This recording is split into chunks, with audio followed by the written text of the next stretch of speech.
ఉమ్మడి ఆంధ్రప్రదేశ్ నుంచి తెలంగాణ రాష్ట్రం విడిపోయిన తర్వాత తెలుగు మాట్లాడే ప్రజలు 2 రాష్ట్రాలకు ఏర్పడినారు. ఇది భౌగోళికంగా తెలంగాణ ఆంధ్ర విడిపోయింది తప్ప తెలుగు మాట్లాడే ప్రజానీకం మీద వైషమ్యం ఉండాల్సిన అవసరం లేదు. ఒకప్పుడు సెంటిమెంట్ మీద పనిచేసింది. ఆ సెంటిమెంట్ యాంటీ ఆంధ్రాగా వాడుకోవడానికి ప్రయత్నించారు. తద్వారా వచ్చినటువంటి ఫలితం రాష్ట్రం విడిపోయినా కూడా అది మొదటి నుంచి రాజకీయంగా అది విడిపోవాలని కోరిక ఒకటి ఉంది. దానిపై వచ్చింది. మరి ఈ సెంటిమెంట్నే కడకాలం ఉండడానికి వీళ్ళ సెంటిమెంట్ తాత్కాలికంగా ఉంటుంది, అంతేగాని జీవితాంతం తెలంగాణ ఉండదు. ఇప్పుడు తెలంగాణ సెంటిమెంట్ కేసీఆర్ వచ్చినా కూడా ఆ సెంటిమెంట్ పనిచేయలేదు కదా. ఆ సెకండ్ అయిన వెళ్ళలేకపోయాడు. జగన్మోహన్ రెడ్డి కూడా వాళ్ళ నాన్న సెంటిమెంట్ వచ్చినా ఆయన నెక్స్ట్ ఆయన వెళ్ళలేకపోయాడు కదా. అందులో సెంటిమెంట్స్ తాత్కాలికం తప్ప అది శాశ్వత రాజకీయ పరిష్కారం కాదు. ఇప్పుడు ఫస్ట్ టైం 2 రాష్ట్రాల ముఖ్యమంత్రి చంద్రబాబు నాయుడు గారు ఆంధ్రప్రదేశ్ నుంచి, రేవంత్ రెడ్డి గారు తెలంగాణ నుంచి ఇద్దరు రేపు కలవబోతున్నారు. ఇది ఒక శుభదినం.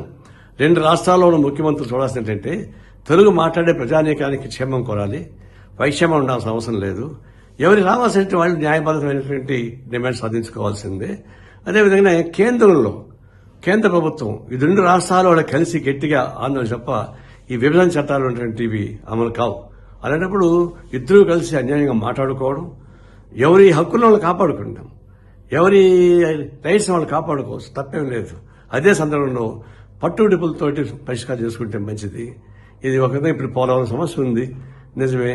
భద్రాచలం మునికి మాకు దారి కావాలని వాళ్ళు అంటున్నారు. పోలవరం కట్టాలంటే ఆంధ్రప్రదేశ్ ప్రాంతం కావాలంటున్నారు. ఇవి కూడా చర్చించుకోవచ్చు. ఇవన్నీ చర్చించుకోవడం ద్వారా సామరస్యంగా నీటి సమస్యలు అట్టే. కానీ గతంలో ఉమ్మడి రాష్ట్రంగా ఉన్నప్పుడు కూడా ఈ నీటి సమస్య ఉండేది, అయితే అంతర్గతంగా ఉండేది. ఇప్పుడు బహిరంగ వచ్చేసింది. ఈ సమస్య పరిష్కారం చేసుకోవాల్సింది. ఏదైనా సరే ఇద్దరు ముఖ్యమంత్రులు సానుకూలమైన పద్ధతి చర్చించుకుంటే మంచిది.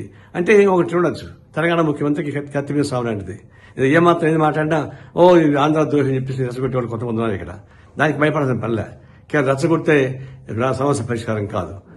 దానికి భయపడకుండా తెలంగాణ ముఖ్యమంత్రి కూడా ధైర్యంతో, అదే ఆంధ్ర రాష్ట్ర ముఖ్యమంత్రి కూడా పట్టుబడులతోటి పనిచేసుకుంటే పరిష్కారం అవుతుంది. కొంతమంది ఏదైనా సరే పరిష్కారం చేసినప్పుడు కొంతమంది సెంటిమెంట్స్ రెచ్చగొట్టేవాళ్ళు ఉంటారు, కొంతమంది చెడగొట్టేవాళ్ళు ఉంటారు. అవన్నీ మనం పట్టించుకోవాల్సిన అవసరం లేదు. ఉభయ రాష్ట్రాలకు ఉన్న తెలుగు ప్రజలకు ఉపయోగపడాలి. కేంద్ర ప్రభుత్వం నుంచి విభజన చట్టాలను హామీలను అమలు చేసుకోవాలి. దీనికోసం ఫైట్ చేయమని చూసి మేము కోరుతా ఉన్నాం. అసలైన తొలి వెలుగు. ఫాలో వాట్సాప్ @తొలి వెలుగు అఫీషియల్.